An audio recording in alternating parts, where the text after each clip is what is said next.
ومن الناس من يقول آمنا بالله. مخکې تذکره وشوه د هغو کافرانو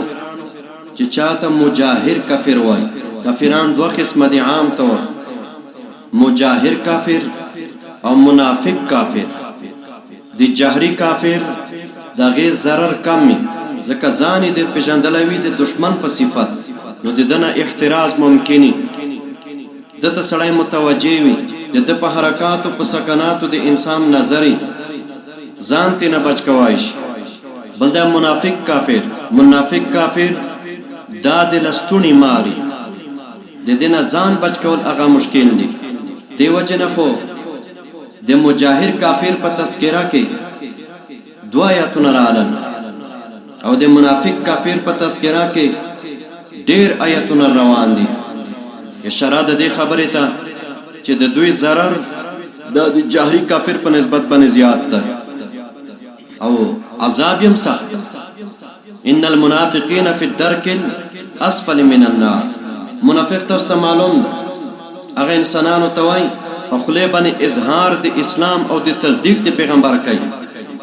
کله کله بعض اعمال د اسلام کوي په مزه کې ویني، چرته ونی مروجا ونیسی، چرته داسې ونیم خیرات هم وکي، چرته داسې معمولی غوندې ریا په اساس باندې صدقه هم وکي، او په زړه کې تکذیب موجود وي، انکار موجود وي، بیا دې ته وایي منافق کافر. د رسول الله صلی الله علیه وسلم په دور کې په مدینه منوره کې 300 منافقان وو، تقریبا 300 عدد وو د منافقانو، نرینا هم او زنانا هم. په دې کې دا څو کسان زیات مشهور: عبد الله ابن ابي ابن سلول، جلاس ابن سويد، او داسې څه په هغه کې وو. په یهودو کې هم په مجموع عدد د دوی تقریبا هغه رسیده 301 کسانو، نارینا هم او زنانا هم. د دین رسول پاک صلی الله علیه وسلم ډېر سخت په تکلیف نو د دوی تذکره شوې ده. قران کریم کې جاهد الکفار والمنافقین تذکره راغلې ده.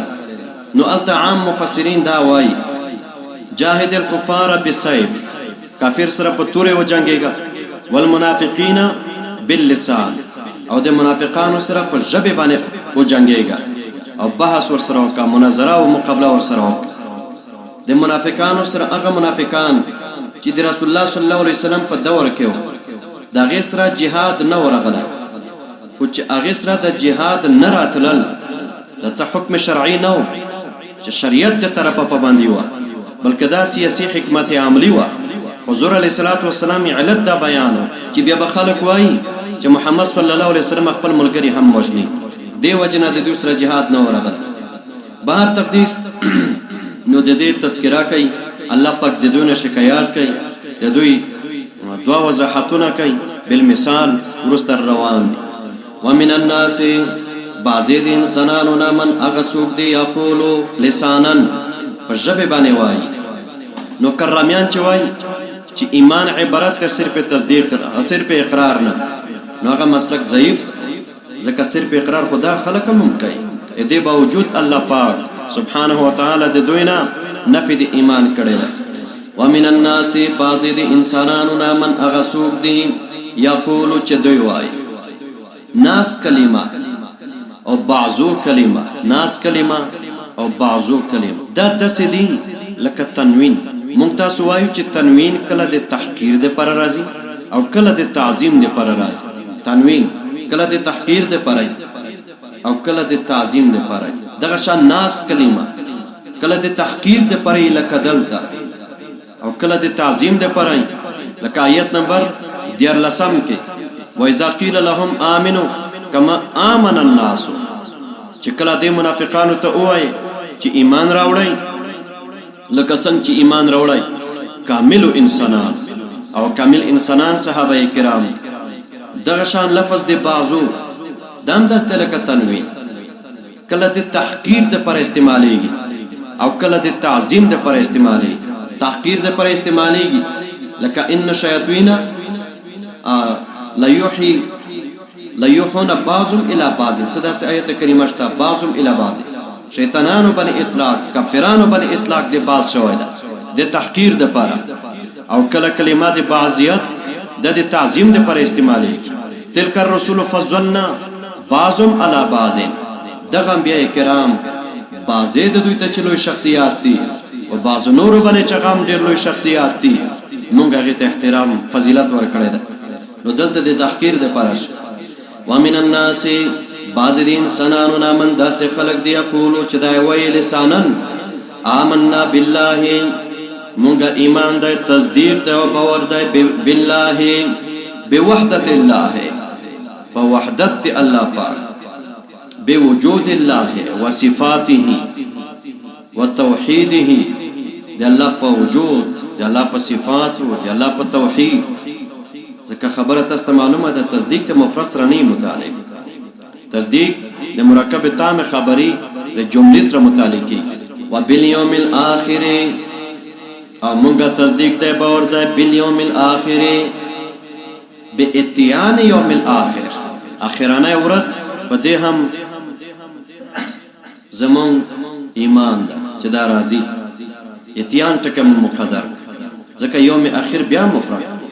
وبالیوم الاخر ان الساعه آتیه اکاد اخفیها لتجزى كل نفس بما تسعى اغه اتیان ورته واس یوم اخر قیامت تو د قیامت د ورځې دوه اطلاقات د قیامت د ورځې دوه اطلاقات پایوي ورځې باندې خو که اطلاق وشي د یوم اخر نو د کې څه اشتباه نشته په دبل ورځې باندې په دبل اطلاق کې قیامت ورځ ته یوم اخر څنګه وای د قیامت اطلاق په دوه ورځو باندې کېږي یو هغه ورځ تم قیامت وای په کوم ورځ باندې چې اسمانونه او ځمکې ړنګېږي او د نظام درهم برهم شي اذا الشمس كورت واذا النجوم انكدرت اذا السماء انفطرت واذا الكواكب انتصرت چې دای مصداق ويوم تشقق السماء بالغمام دتم قیامت و دته ک یوم اخر اویل شي نو داس بعید نه ده ځکه چې دا دغه دنیوي ژوند به بالکل اخرانه ورځ وي په کوم ورځ باندې چې دا واقعیت راشي دویم د یوم اخر اطلاق په قیامت باندې کیږي او قیامت عبارت ته ثم ينفخ فيه اخرى فاذا هم قيام ينظرون بیا پکې پکای وشي او د خلق به ولاړ اپن جز زره کاله باندې چې مشتمله کوم ورځ ده هغه تم قیامت و نو یوم اخر عبارت ته د یوم القیامت او د یوم القیامت دوه اطلاقات یو د یوم القیامت اطلاق کیږي په انهدام د حیات دنیوي چې دا دنیوي ژوند او دا نظام تباہ کیږي دویم د قیامت د ورځې اطلاق کیږي په نشأت ثانیه باندې په دویم ژوند باندې چې د قبرونو نه خلق بیرته بیا راوچت شي فایزهم قیام ينصر نو دغه دویم مصداق د قیامت ته یوم اخر څنګه و دا خو یوم اول دا خو د اخروی زندګۍ ابتدا ده د دویم ژوند بالکل ابتدا ده خو خلق بیا جنت ته ځي او یا به خلق جهنم ته ځي ابتدا وشو د شو دا یوم اخر څنګه جواب دار یوم دو قسمه ده یو دا یوم عرفی دویم دا یوم شرعی یوم عرفی دا عبارت ده د دې درو مدار ده د طلوع د شمس نه د غرونو د سرونو تر غروب د شمس پورې د غرونو د سرونو د تورز وای په عرف چې المر راوخیږي د پورې مخامخ غرنه او بیا چې المر ډوب شي دا پورې بل مخامخ غربانه نو خلک وي ورسته راش دا یوم عرفی ده در امدار د یوم عرفی په طلوع د شمس ده په غروب د شمس ده د دائره د افق حسینه دائره د افق حسی یو افق حقیقی ده دائره د افق حقیقی یو دائره د افق حسی دائره د افق حقیقی دا ما ته وي مخکې چې دا بالکل قرۃ الارض دا په وسط باندې دا څه کټ کړ په عین وسط باندې پریکا دا څه دایره په فرض کا چې په عین وسط باندې قرۃ الارض دا پریک نسب اعلی نسب اسفل نو په عین وسط ته حقیقی د ځمکه باندې هغه دایره مفروضه چې دا قرۃ الارض تقسیموي نسب اعلی نسب اسفل دته وای دایره د افق حقیقی بل د دایره د افق حصي هغه دایره ده چې کرة السما تقسیم کی بینما یرا و بینما لا یرا، نصفینو ته تقسیم کی، نصف اعلای یرای لیدکیږي او نصف اسفل لا یرای نه لیدلای کیږي. دغه دوه حصو ته تقسیم کی. د دې مثال بداسي صورت بداسي پاس په دویم چت باندې ودرېږي، سترګې متمرکز کا دی و غره په څوکې باندې، بیا د داسې راتاو شه د دې غرونو په سرونو باندې د خپل نظر داسې راتاو کا الی ان تعود الی موضعک الاول، چې اول ځای تر واپس. نو دا د غرونو په سرونو باندې به داسې و دایره ولیکل شي. دا دایره چې داسې غټه کې اسمانونه به پرې دوه حصو ته، یو د اسمان به هغه حصه وي چې یراده لیده شي پورته، بل به د اسمان هغه حصه وي چې لا یراده لاندې طرف. دې ته دایره د افق حصې وایي. افق حصې چې کومه دایره ده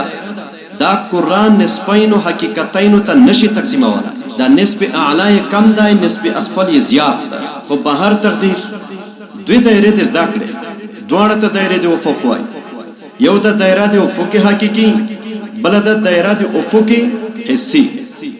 دار و مدار د یوم عرفي هغه په طلوع د شمس ده او په غروب د شمس ده، د دایره د افق حسینا او په دایره د افق حسی باندې. دار و مدار د یوم شرعي هغه په طلوع د شمس ده، د دایره د افق حقیقینا الصبح صادق چې ورته وایي چې اذانونه کېږي هغه وخت نه به یوم شروع شي، ورځ شروع شي، الان کې یا تیاری.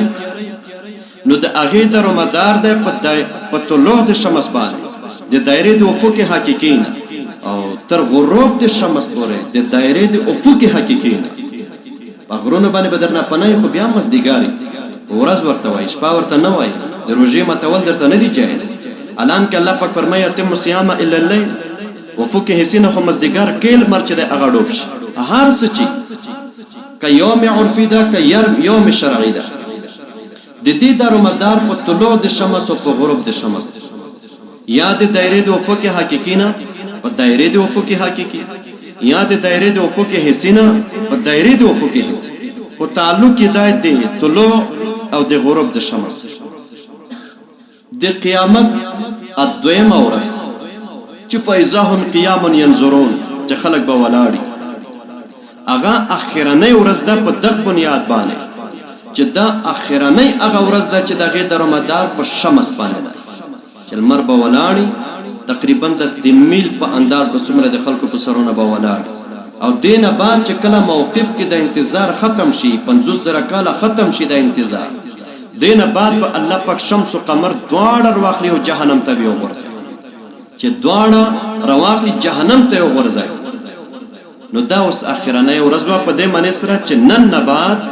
د یوم دار و مدار په طلوع د شمس، په قیام د شمس، په غروب د شمس نه. جهنم کې خو ورځ شته نه، ټوله شپه ده. په جنت کې شپه او ورځ دا په رنګونو باندې معلومیږي، رنگ به بدل شي. یا په جنت کې شپه او ورځ په غلق الابواب او په اسدال الحجابات په معلومیږي. اټومیټیکلی لیور سره ډایرکټ به دروازې باندې شي او پردې به ځوړند شي، بس دا به شپه دا به شپه هلته تیارې میارې نشته. نو په جنت کې شپه نشته ده، داسې یو شپه چې د هغې پېژنګلو موږ په هغه ورځ باندې وکړو. کومه ورځ چې د هغې تعلق ده د شمس سره، دا شی نشته. او په جهنم کې ورځ نه ده موجوده. نو دی وجنه دا دویمه ورځ د قیامت ته چې قیام ینظرون خلق ولاړي، دې ته یوم اخر وایي. دا خیرانۍ هغه ورځ ده چې د هغې دار و مدار په شمس او په قیام او په افق د شمس باندې ده. دې نه بعد په جهنم کې ورځ شته نه، په جنت کې شمس بیا نه دی موجود، لمر نه دی موجود، ځکه ورته یوم اخر دواړو ته وایي. ومن الناس بعضې د انسانانو نه من هغه څوک دی یقولو دی وایي آمنا بالله، موږ اذعان دی باور دی د الله په وجود، د الله په توحید، په صفاتو، او بالیوم الاخر په راتللو د ورځ اخرانۍ باندې. وما هم او نه دی دا خلک بمؤمنین ایمان راوړونکي، یخادعون الله دی دوکې ورکوي په خپل ځام کې الله پاک ته والذین آمنو مسلمانانو ته دوکې ورکوي یا یخادعون رسول الله دی دوکې ورکوي رسول دی الله ته رسول دی الله ته دوکا ورکول داس دلک الله ته دوکا ورکول ان الذين يبايعونك انما يبايعون الله څوک چې تاسو سره بیعت کوي د الله پاک سره بیعت نو دی رسول الله مبارک سره دوکا کول د دلک الله پاک سره دوکا کول نو دې سره دا معلومه شو چې رسول پاک عالم غیب نو ځکه چې دوکا هغه څوک فري چې هغه علم محدودي او عالم غیب نه او څوک چې عالم غیبي هغه ته څوک دوکې نشي ورکولای چې علم محیط دا ظاهر باندې فهمګه ځکه نه پریدو یخادعون الله الله پاک ته دوکې ورکوي الله پاک ته څوک دوکې ورکوي دوکا هغه څوک چې د چا علم محدود او کم او الله سبحانه وتعالى سره دا کېږي نو ځکه مونږ تعویل کوو چې یخادعون الله فی زعمهم یا خود دوی عقیده ده چې مونږ الله پاک ته دوکا ورکړه د دوی عقیده نفس الامر کې یا یخادعون رسول الله رسول دی الله پاک ته دوکې ورکړه والذین آمنوا او کسانو ته آمنو چې دوی ایمان راوړی و ما یخدعون او دوی دوکې نه ورکوي فی الحقیقه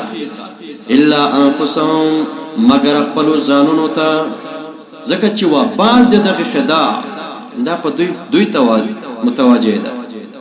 و ما یشعرون او د شعور هم نه لري شعور هغه ادراک ته وایي هغه احساس ته وایي ادراک ما ورته وایي شعور احساس مشترک بین الحيوان والانسان ته وایي شعور هغه علم ته وایي هغه احساس ته وایي چې مستفاد وي د حواس خمسه ظاهره او د حواس خمسه باطنه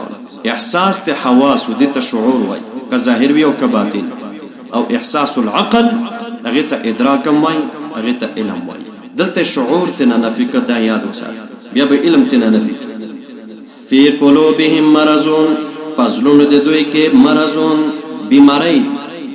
مرض ده د نفاق اصل دا نقشه ما ته لیکل ده دې ته لږ متوجي شې ډېر خنک چا الامراض الناشئه عن النفاق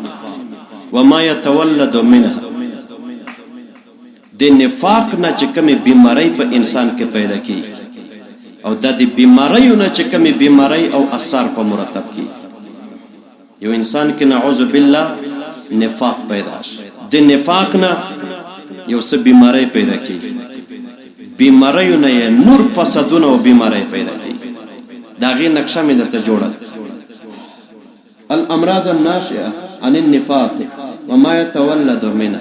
او د هر مرض د پر دلته په قران مجید کې ثبوت مې درته لیکل د نفاق نه اولا درې بیماری پیدا کیږي منافق انسان کې درې بیماری کذب دروغجن خوف د سړی بسخ بزدل ډاران وي او خداع د به خلکو ته دوکې ورک هغه حدیث ورسره ملحوظ ساته آیت المنافق ثلاث اذا حدث كذب واذا اؤتمن خان صحیح واذا خاصم فجر چې دای چاته بحث د چا سره کوي نو فورا بیا کنزلو ته ورسي اخیری خبره او خیانت کوي او چې دای خبره کوي او بیا قسم کوي واذا وعد اخلف چې چا سره وعده کوي بیا خلاف ورزي کوي خو دې ته خداع وای نو اساسا اولا کمی بیماری چې پیدا کیږي د نفاق نه هغه درې دروغ خوف او خداع دوکې درې وړه ذکر هم بما كانوا يكذبون دا د نفاق اثر خوف په سوره المنافقون کې الله پاک فرمایي يحسبون كل صيحه عليهم دمر سخت بزدل دي دا منافقان يحسبون كل صيحه عليهم هر واره چې پیغمبر اعلان وکړي چې حي على الجهاد جهاد تروزي نو دې ډریږي چې را لکه موږ سره د ازل جهاد شروع شي موږ سره د ازل چې دا کنه هغه جهاد شروع شي دغه شان د غزوه احزاب کو باره کې الله پاک فرمایي چې دا منافقان اوسم دومره ډاریږي چې دوی دا خیال دي چې د کافرانو لکه چې ناس دي تللی نه دي د کافرانو لکه چې ناس دي تللی نه دي دغه شان په بل آیت کې د خوف تذکرہ ده چې الله پاک فرمایي ولا تکونوا كالذين قالوا لاخوانهم اذا ما ماتوا او كانوا غزا لو كانوا عندنا ما ماتوا یا بل ځکه الله فرمایي چې دا منافقان مسلمانانو ته کچېره په یو جهاد کې شهادت او زخم مرسي بدای په دې باندې افتخار کوي شکر ده چې زه نه یم د دوی سره حاضر شوی دغه جنگ ته. یا سوره توبه کې ټول د دوی جبن ذکر شوی ده، یعتذرون الیکم، عذرونه به درته وړاندې. نو دویم شای په منافق کې د نفاق د وجه پیدا کیږي بیماری خوف. دریم خداع، دوکې ورکړي. دا ګوره یخادعون الله، دوی الله ته دوکې ورکړي، رسول الله ته دوکې ورکړي، مسلمانانو ته ورکړي. نو د نفاق نه اول درې بیماری پیدا شي، کذب، خوف او خداع. دا د کذب نه را پیدا شوی بیماری. درې شیان د کذب نتیجې چې کم انسان کاذبی او دروغجن. یو دا چې دای به د جهان غبی، غباوت. دویم دای به جاهل. دریم دای به صافی. صافی هغه انسان ته وایي چې دا یو عمل کوي او د عمل نتیجې باندې سوچ نه کوي چې د دې عمل به ماته خیر راورسي او که نقصان به راورسي. عمل کوي او د عمل په نتیجې باندې دا سوچ نه کوي، دې ته صافی. د کذب نه دا درې بیا پیدا کیږي. یو پیدا کیږي غباوت، وما یشعرون، شعور نه لري. دویم جهالت، ولکن لا یعلمون، رست روان ده، لا یعلمون، نه پوهیږي. دریم صفحه، الا انهم هم السفهاء، د سفهاء. د غباوت نه څه پیدا کیږي چې کم یو انسان غبی کم یو انسان چې د غبی وي. د غباوت نه دوه شیان پیدا کیږي، عجب او غرور. عجب معنی ځان داسې یو بې مثاله در محسوسېده چې ته وایې چې دماغ غوندې بیا نشته د دنیا په مخ باندې. دا غبي سړی دا کار کوي. اغبیا د دنیا په مخ باندې به دا عبارت وایي چې همچو من ډنګارې نیست، چې ما په شان باندې بل غویای نشته. دیګارې ده که ډنګارې، د بعضې د سواد په لهجه کې ډنګر غویي ته وایي. صحیح ده. نو همچو من ډنګارې نیست، ما غوندې بل غویای نشته. دا به غبي انسان وایي. صحیح ده. د یو چا تحقیق کړی ده، د چا تحقیق کړی ده، که خیر ده دا پرېږدي. یو نوی تحقیق په بیزوګانو باندې کړی ده. شادو بیزوګان څه دي؟ قردة خاسئین. په دې باندې یو چا تحقیق کړی ده. صحیح. خو بار دا پرېږدي. نو یو عجب پیدا کېږي، غباوت. ذهین سړی به داسې نه وایي، ذهین سړی به داسې نه وایي، لوی سړی به داسې نه وایي چې زه او ما غوندې، زه او ما دا ټیمره به دی نه وایي. امام بخاری غوندې شخصیت به د دنیا په مخ پیدا شي. څومره لوی شخصیت، څومره لوی عالم، امیر المؤمنین په خپل زمانہ کې علی الاطلاق په علم الحدیث، استادان په افتخار. نو دته چاوي چې سر مان دشته ته خو د علم اوج ته ورسید. دا چاو ارمان مې داده زما استاد علی ابن مدینی رحمه الله چې ژوندای وای چې دنه مې سبق وې. او دای فرمایي چې زه چې مجلس کې کینم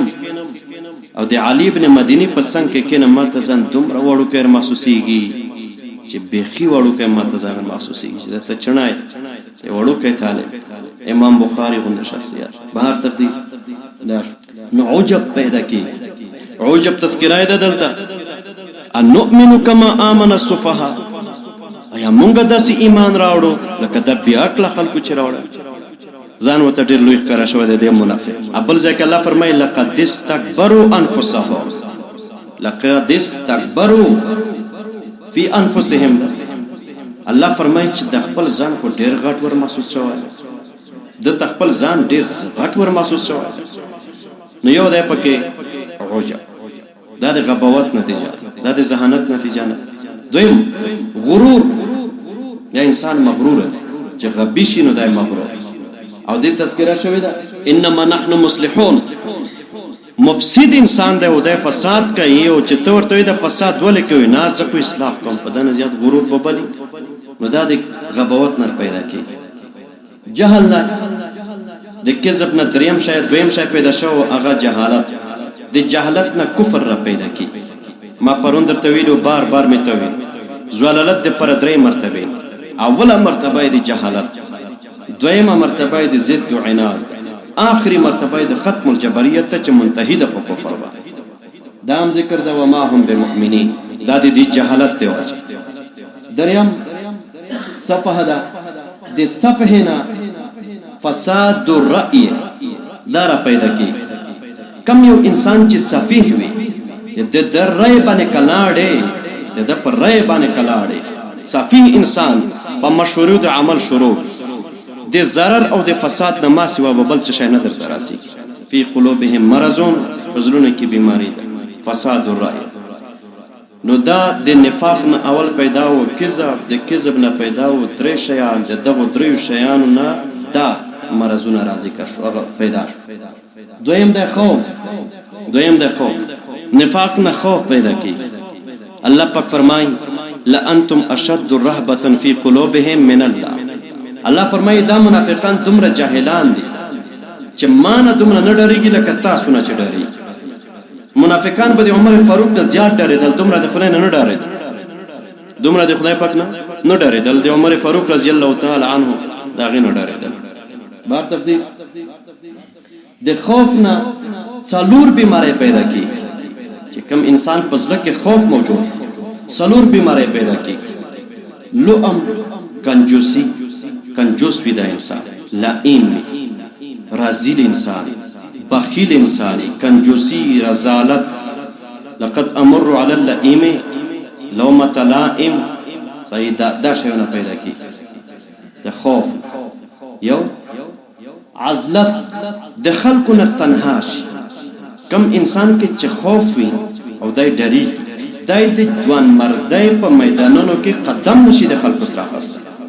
نو خلک کوي چې څه پکوم دا د کم مرض درو ده چې هر میدان ته وړاندې کوي نو دای په شاکی هر میدان ته وړاندې کوي دای په شاکی نو تاسو ځان ورته جدا غونډه محسوسي د ټول مخلوق عزلت د خوف جبن بزدلی انتهایی اس یو اقدام د نرتوب کار د غیرت کار دا به د سړی نه ونه وي چا پزله کې چې خوف جبن پیدا کی او تستر دای چې کم کار کوي پټ پکای دیو سره داسې پسپسای کوي بیا بل سره داسې پسپسای کوي ځکه چې جرأت پد کې نه د پسپسای سره ځکه کوي چې دغه جرأت نه موجود کڅوک په ما باندې اعتراض وکړي نو زه جواب نشم کوای غیرتمن انسان خو برمنا په میدان باندې خبره کوي نو بیا وایي کنه چې به ما باندې څوک اعتراض وکړي زه ورته جواب کوای شم نو دا د خوف نه پیدا کیږي نو د نفاق نه یو بیماری اساساً پیدا کېده خوف د خوف نه څلور بیماری پیدا شو لؤم عزلت جبن تستر څلور وړ مثالونه یقبضون ایدیهم دوی د هر خیر نه لاسونه نیولي لئیمیت پکې موجود رزالت په دې خلکو کې موجود بل ځای کې په سورۃ المنافقون کې الله پاک فرمایي وقالو لا تنفقوا على من عند رسول الله حتى ينفذوا د پیغمبر په مرګري باندې مصرفونه چونه کړ پیغمبر مرګري ته سما ورکو دیو غیرتی انسان چې اسه په دغه غیرت وی کته نظر دی ایمان او د اسلام نه هغه د خپل ملما چې د ته ملما راغلی او د وطن ته امن راوړی پناه راوړی وي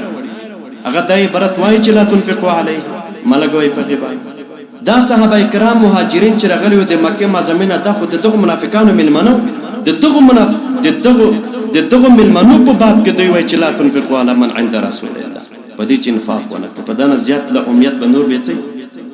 نه زیات له امیت بچي یو دا شی دا د دې له امیت نه څه پیدا کی یو سړی لا ایمش کنجوس بخیلی منجامدی د دې په نتیجه کې خیانت راځي د دې په نتیجه کې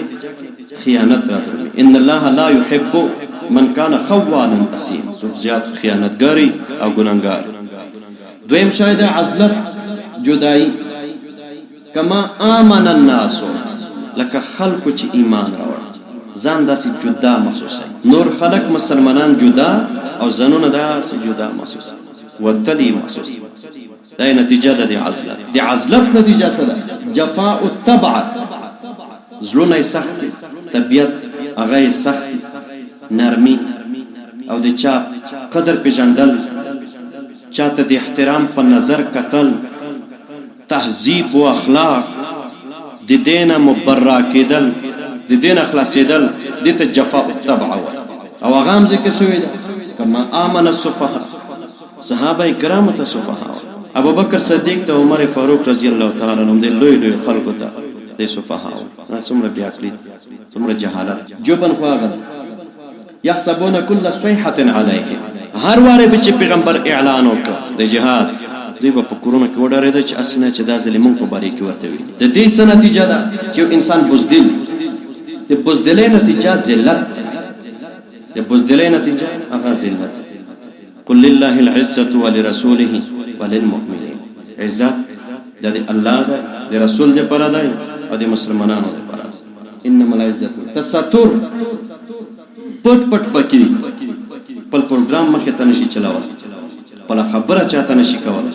وجه دا ده چې دغه خوف موجود ده یو انسان چې چاته یو پروګرام ورکړي نو تاسو په د فقہ کې مسله ویلې ده چې شای چې ثابتېږي سره د لوازم ثابتېږي نو ته چې یو پیغام یو پروګرام یو فکر نظریه چاته ورکړي نو ور سره سره بیا ذهنن دې ته هم تیاری چې په مابل سو کې اعتراض ونه او که اعتراض یو کې به زده جواب کو دا تیاری به هم کړي چون کې په دوی کې خوف موجود ده صلاحیت دی جواب پکې وینا صلاحیت دی چا سره د مخامخ کېدلو پکې وینا نو بس تستر بکې پټ پټ بکې وإذا خلوا إلى شياطينهم قالوا إنا معكم صحابه تر مخ چرته دی ویلای شي کافرانو شیطانانو ته چې موږ د صحابه سره نه یو او چې اذا خلوا الى شياطينهم چې کله پټ پټ ورشي الته پټ به ورته وای ان معكم انما نحن مستهزئون مفاسقه د تستر نتیجه څه ده چې داسې سړی تستر په تستر باندې دوه شیان مرتب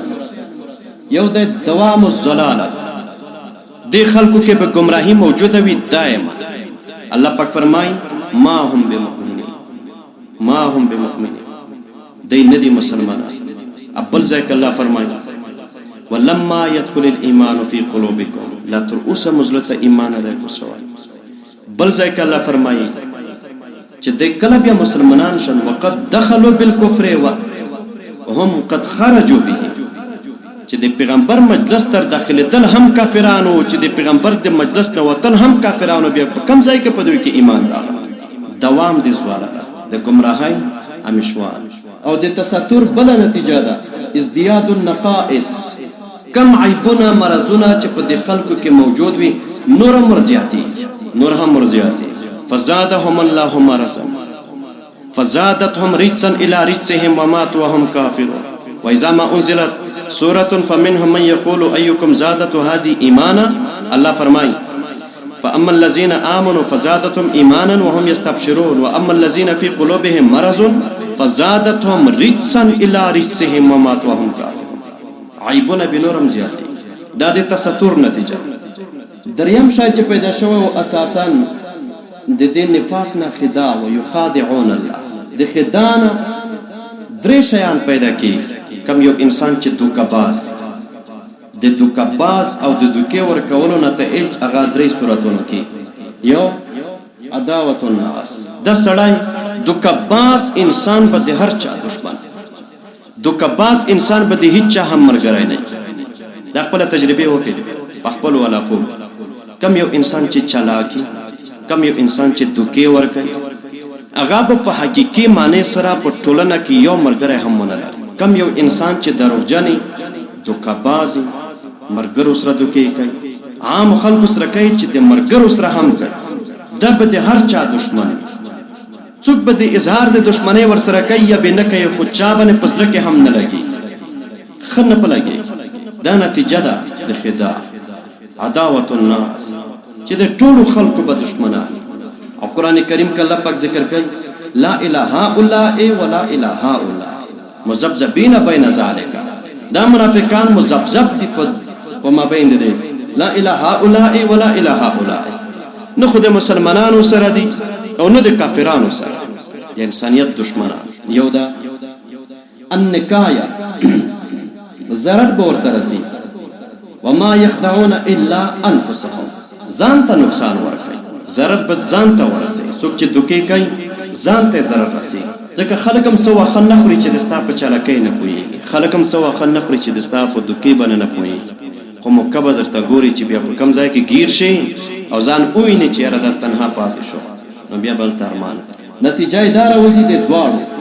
چې د ټولو خلکو عداوت او ځان ته هم نقصان ورسي ان یسویرو دا خلک وګرځي د ټوکې د مسخارې دپاره د خلکو دپاره یو نشانه د ټوکې ورپورې کوي نه خلکو الله یستهزئ بهم الله پاک به هم دوی پر ټوکې وکړي ظاهره معنا پیدا د نکاح او د عداوت هم دا نتیجه چې دوی حساشي دپاره د خلک ټوکې ورسره کوي اخلاص او د درنښت په نظر باندې هیڅ کوم ورته نه ګوري د دروند انسان په نظر باندې هیڅ کوم ورته نه ګوري بس هر انسان چې مجلس ورسره کوي په دې خاطر چې سپکې کی خپای کی ټوکې ورپورې وکړي بل شاید چې د خدا نه پیدا کیږي دوکباز انسان دا به مفسد د دې نه فساد را پیدا کیږي الا انهم هم المفسدون الله پاک وايي دا خلق فسادګر دي دا خلق فسادګر او د دې نتیجه څه ده چې انسان مفسدي د دې نتیجه څه ده العقوبه عذاب ده ولهم عذاب الیم بما كانوا يكسبون د امراض دي متولد یا بالذات یا بالواسطه د نفاق یخادعون الله دیدوکی ورکی الله پاک تا پزعم دیدوی کې یا دوکی ورکی پیغمبر دی الله تا والذین آمنوا اغو کسانو تا آمنو چی ایمان روڑے وما یخدعون او دی دوکی نورکی حقیقتا الا انفسهم مگر خپلو زانونو تا وما یشعرون او دی شعور قدرم نداری علم الحیوانم نداری ناسی ہوئی فی قلوبهم مرضون فضلون دی دوی کی بیماری دی نفاق دا فزادهم اللہ نور زیاد کا اللہ پاک دوی تا مرضن بیماری وہ سوال وارد کا چې دا بیا الله پاک څنګه ډاکټر شو الله پاک څنګه ډاکټر ته چې څوک بیمار ورولي نو د علاج د پره ورولي کده د دې پره ورولي چې د بیماری نور مرزيات ډاکټر ته خو خلک مریض دي د پره بیا چې علاج وش شفای وش مرزونه ختم شي نو الله فرمایي چې فی قلوبهم مرض زلون کې بیماری ده فزادهم الله مرضا الله پاک د بیماری نور ور ډیر خدا خو هغه ډاکټر شه برتانیا کې یو ډاکټر تقریبا یو سل شپږ سپینګری وژلی یو سل شپږ سپینګریو تستانه لګولې وژلی یو نیوش بیا حکومت ورته دادی سو ته بیماران دې پر وروستل چې د زهر واستنی ورته لګاو هغه ورته چې یاره خو چې امید دل خلک ډیر وسره پزاب او قرآنی پزاب کړي وي ډیر زیات نه ما چې بس دا غم یو کړه ټول ته مستنی و نو جواب دار عبارت به وسره مقدر فی قلوبهم مرضون فضلون د دوی کې بیماری موجوده وا فلما لم يعالجوا بالقران فی قلوبهم فضلون د دوی کې مرضون بیماری ده فلما لم يعالجوا بالقران کله چې دغه منافقانو قران کریم سره د خپل ځان علاج ونک الان کې قران کریم سو وننزل من القران ما هو شفاء قران مو ور کړو شفاء ورکه د قران خپل نک فلما لم يعالجوا بالقران ارکله چې دوی علاج د خپل ځان په قران کریم باندې او نک فزادهم الله مرضا الله بیماری ور زیات کړه داسې بیمار خو پکار ده چې د زهر او انجکشن واستان ورته ولګول شي چې لا بلا مصرفونه کوي د کور د طرفه نه دوايي خوري او نه پرېزونه کوي دته خو پکار ده چې داسې ستنوي چې اصلي خلک د غم نه خلاص هغه بیمار ته باید چې سړی احترام او ډاکټر احترام ولري چې دوايي خوري پرېزونه کوي یو سړی د پکور باندې بوج ده بیمار ده په لکونو روپۍ په لاګيږي چې ډاکټر دوايي ورکي هغه نه خوري ډاکټر پرېز ورکي هغه نه خوري نو د عقل تقاضا خدا ده چې بالکل د زهر او انجکشن دی ولګي نو ځکه الله فرمایي فزادهم الله مرضا بیماری مور زیاته ولهم عذاب علیم او دوی د پر عذاب بوي علیم مولم دردون کا ورد جهنم یوازې سوځول نه کوي ورد جهنم د سوځول سره دردولم کوي لکه لړم دی چوچی یا ولهم عذاب علیم دوی د پر عذاب دی علیم مولمون صيغه اسم مفعول دومره سخت عذاب دی چې د عذاب په خپل هم دردېږي په حدیث کې راځي رسول الله فرمایي چې ور الله پاک ته ګیلا وکړه چې اکل بازن چې خپل ما بین کې میزان وخوړو یم دغه شان بازي علما فرمایي د قران کریم کې ویل کلمه راځي ویل للمطففين ویل لكل همزه ودا په جهنم کې یو طبقه ده کنه چې عام اور د جهنم دغه نه پناه غواړي، اور د جهنم ته نه پناه غواړي. عذاب مولا، عذاب خپلم دردي مبالغه ده. بما كانوا يكذبون، په سبب د دې سره یکذبون چې دوی دروغ کوي. وایذا قیل لهم، چې کله ویل شي دوی ته لا تفسدوا، فساد مکوئ فی الارض، پس مکه کې. فساد د لغت په اعتبار باندې د صحت نه بعد خرابتیا ته وایي. یو داسې یو شی د اول نه خراب، یو داسې چې شی اول صحیح وي روغ او بیا خرابتیا طرف ته لاړ شي. والخروج من الاعتدال، خروج ته وایي د اعتدال، خروج ته وایي د صحت. لکه مثلا سبزی دی راوړه، اولن روغه بیا په کور کې و 2 ورځې په تیر شي، نو بیا فساد پکې راشي. نو الله پاک فرمایي لا تفسدوا فی الارض. دا صالحه ټولنه د مدینه منوره چې یو ځل د دې صحت مرتب شوی ده په ایمان د عام صحابه کرامو. ډیر صحابه کرام مسلمانان شوي دي، ایمان راوړی، موحدین دي، پیغمبر مرګرتیا کوي. ټولنه د مدینه منوره صحتمند ده، روغه شوې ده، د مخره په وای په فساد سره. وایذا قیل لهم، چې کله ویل شي دوی ته لا تفسدوا، فساد مکوئ پس مکه کې، قالو دی وای انما خبره دا ده بلنه ده نحن مصلحون، مو په اصلاح کوو. ډیر داسې خلک دي چې خپل فساد ته اصلاح وایي. الله خبردار، انهم تحقیق سره دوی هم المفسدون، دوی فسادګر دي، مفسدین دي، ولکن لا يشعرون، خدای پوهیږي نه، شعور نه لري. وایذا قیل لهم، چې کله ویل شي دوی ته آمنو، تاسو ایمان راوړئ، کما آمن الناس، لکه څنګه چې ایمان راوړل کاملو انسانانو، وهم الصحابه رضوان الله تعالی علیهم اجمعین. ودې ایمان نه کما آمن الناس، صحابه کرام معیار ایمان شول. فإن آمنوا بمثل ما آمنتم به فقد اهتدوا. صحابه کرام ته الله پاک فرمایي چې تاسو نه زیات ایمان زده چانه نه غواړم، تاسو غوندي ایمان دی راوړي بس کافی. صحابه ایمان معیاري ایمان. وإذا قیل لهم، ارکل چې ویل شو دوی ته آمنو، تاسو ایمان راوړئ، قالوا کما آمن الناس، لکه څنګه چې ایمان راوړئ صحابه کرامو، قالوا بیا دوی وایي انؤمنو، آیا موږ ایمان راوړو، کما آمن السفهاء، لکه څنګه چې ایمان راوړی دی سفهاء. الله خبردار، انهم تحقیق سره دوی هم السفهاء، خاص کر دوی سفهاء دي، ولکن لا يعلمون، خدای پوهیږي نه. الله پاک څومره سخت جواب ورکړ. الله حرف تنبیه، ان هم السفهاء جمله اسمیه، خبرې پس معرفه کړ السفهاء، او ضمیر فصل په د منځ کې راوړ، او نفي د علم یې ځنه وکړه په شدید الفاظ باندې، چې اردو کې ورته وایي ان کا جواب پتر سے، د خخت جواب په کاڼي باندې وایي. مخکې د فساد کړو، بیا چې چا ورته وایي چې فساد مکوئ، دوی چې نامو کو اصلاح کوو. فساد ته اصلاح ویل الله پاک په هغه صورت کې د دینه شعور نه فکر لا يشعرون، او چې دوی نه مطالبه وشي چې ایمان راوړی، دوی وایي چې موږ د دې سفهاو غوندې ایمان نه راوړو. د دوی چې کله انکار وکړي د ایمان نه، الله پاک علم ته نه نفي. دا ولې فساد امر محسوس ده، فساد دا امر محسوس ده په حواس خمسو ظاهره او داغي ادراک کی. د چې فساد ته اصلاح وایي نو محسوس نه انکار، او په محسوسات باندې علم هغه شعور، نو الله پاک شعور نه. دویم ځای کې د دوی نه مطالبه د ایمان وشو، ایمان د معقولاتونه تصدیق معقول ده، معقول نه انکار، او ادراک د معقولات ته علم. دا یو بل دا یو بل آیت په مرتب کو. حیوان احساس لري چې هغه ته شعور وایي، انسان احساس او ادراک لري چې هغه ته علم وایي. کله چې یو داسې موجودی چې د هغه نه شعور هم نفي شي او د هغه نه علم هم نفي شي، نو گویا کې دغ انسان د پره د دغ موجود د پره اس حصہ پاتې نشوا،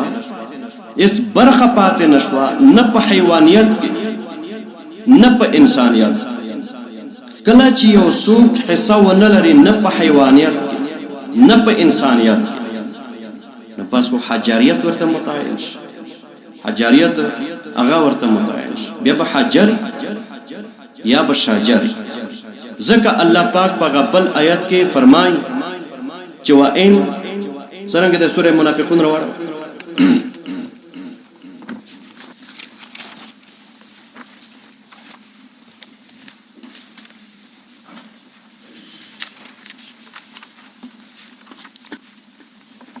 آیت نمبر 3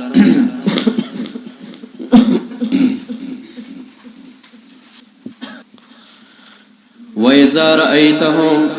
چکلت اوین دوی لرا توجبک اجسامهم تعجب کی بو غرزوی تالرا باډای د دوی لتناسب اعضائهم څنګه چې اعضاء ډیر برابر ځواني چې ګوره ته په هډل لوی معنویت باندې به مشتمل وَإِن يَقُولُوا او که خبرې شروع کړي تسمع لقولهم تبوق غني سي خبرې دوی ته هم څنګه لفصاحتهم فصاحت مرکه ظاهری خود در حقیقت هغه دوا شین به سره ملحوظ کې لا يشعرون امدي او لا يعلمون امدي هم فی الحقیقت دوی په حقیقت کې کأنهم گویا کې دوی خشبون لرګي دي مسندتون اترول شوی ال الحائط دیوال چې د دوی په خبرو باندې سوچ وکړي د دوی په اخلاقو باندې سوچ وکړي ته به وایي چې دا نه انسان ده نه حیوان ده اس یو حجر ته به وایي چې دا نه انسان ده او نه حیوان ایو کس ته چاوي صحیح بشیر په حیواناتو کې خیسته حیوان په حیواناتو کې خیسته حیوان نو به هر تقدیر د حیوانیت هم خدای یو څه نه گزاره وکړي په حیواناتو کې کله سړی خو حیوان شي نو چې شعور ملته په سوره البقره کې نفي علم په سوره البقره کې نفي خو بل صفات نشو دا کأنهم خشب مسنده گویا کې لرګي دي مسندتون منصوبه مستنده الى الحائط لکه دیوال ته چې لرګي ور ودراوي دلته ګډر راوړي او د دیوال ته ور ودراوي داسې لاس پینځه ګډر راوړي د دیوال ته ور ودراوي او بیا دغه ګډر سره اخوا د خوا کېږي چې را دا ګډر ودر څه خبره کوي څه فائدہ منه خبره وو کې شعر بو وای حدیث بو وای قران بو وای څه خبره ټول ورځ به تینا تاویګره تر مزدګاره پورې به نیمه خبره نه کې زنه دغه شنده خلک لہذا اوس دلته یو عبارت درته وایم او سره ولیک بعض خبره تفسیرونو کې نه نفى الله تعالى عن المنافقين لا يعلمون ده پاسه حشیه وکا نفى الله تعالى عن المنافقين في الآيتين المذكورتين الله پاک نفی ک د منافقانونه په دواړو آیتینو چې کوم مذکور شول الشعور والعلم كليهما شعور تنا نفی او علم تنا نفی فلم يبقى لهم نو پات نشو دي خلقو ته حظ حصا الا في الخشبيه والحجريه لا في الانسانيه ولا في الحيوانيه نه په انسانيت کې حصہ پیدا کړ نه په حیوانیت کې حصہ پیدا کړ صرف حجاریت و خشبیت ورفاتش کما يدل عليه سوره المنافقون التبدي آیت نمبر عدد بیا سره ولیک کما يدل عليه سورة المنافقون یا کما تدل عليه سورة المنافقون ابیا بعدد دی آیت ورسره ولیکي چې سورة المنافقون دنکای نمبر آیت بدلالت وَإِذَا قِيلَ لَهُمْ هغه وخت کې چې ویل شي دوی ته آمنو ایمان راوړی کما آمن الناس لکه څنګه چې ایمان راوړی خلکو قالو دوی وایي انؤمنو آیا موږ ایمان راوړو کما آمن السفهاء لکه څنګه چې ایمان راوړی سفیهانو الا خبردار انهم تحقیق سره دوی هم السفهاء دوی بیا کړی ولكن لا يعلمون خدای پوهیږي نه وَإِذَا لَقُوا الَّذِينَ چې کله دوی مخامخ شي هغو کسانو سره آمنو چې دوی ایمان راوړی قالو دوی وایي د قالو د پاسه وایي ورسره ولیک قالو دوی وایي جبنا وخوفا منهم زلل کوم خو نه وایي لأنتم أشد رهبة في قلوبهم من الله قالوا دوی ورته وایي جبنا وخوفا منهم آمنا چې مونږه ایمان راوړ یا ایمان مراوړی دی فعل ماضی کا وایذا خلو او چې کله دوی تنها شي الی شیاطینهم شیطانانو خپل سره قالو بیا دغه منافقان وای خپل شیطانانو ته انا معکم من کو تاسو سره یو دی اولنا مسلمانانو ته جمله فعلیه ویلا دغه منافقان تجدد باندې دلالت کوي یعنی اوس په ایمان کې گویا داخل شوی او شیطانانو ته جمله اسمیه وایي ان معکم مختص سرایو په دوام باندې دلالت کوي استمرار باندې وسوال پیدا شو چې مونږ سره وای یا صحابه سره څه کوي تل ناسته ولاړه کوي فانما تحقیق سره خبره ده د بلنه ده نحنو مونږ مستهزئون ټوکی کون کیو صحابه سره الله یستهزئ بهم الله په بدلا ورکی د ټوکو مسخرو د دوی ويمدهم ويمهلهم ام مهلت ورکی الله پاک دوی لرا فی طغیانهم د فی طغیانهم د ورستو سره لاګي ويمدهم او مهلت ورکی الله پاک دوی تیامهون فی طغیانهم اړاندر روان دي فی طغیانهم په خپل سرکشیو لعمرک انهم لفی سکرتهم یعمهون هغه آیت کریمه وګوره یو د عامی سترګړندوالو توای سترګې دې وړاندې یو د عامها په هي سره زړړندوالي توای سړی زړړوندي عقل به دلیل ای زړې به دلیل ای بس یې را لکسه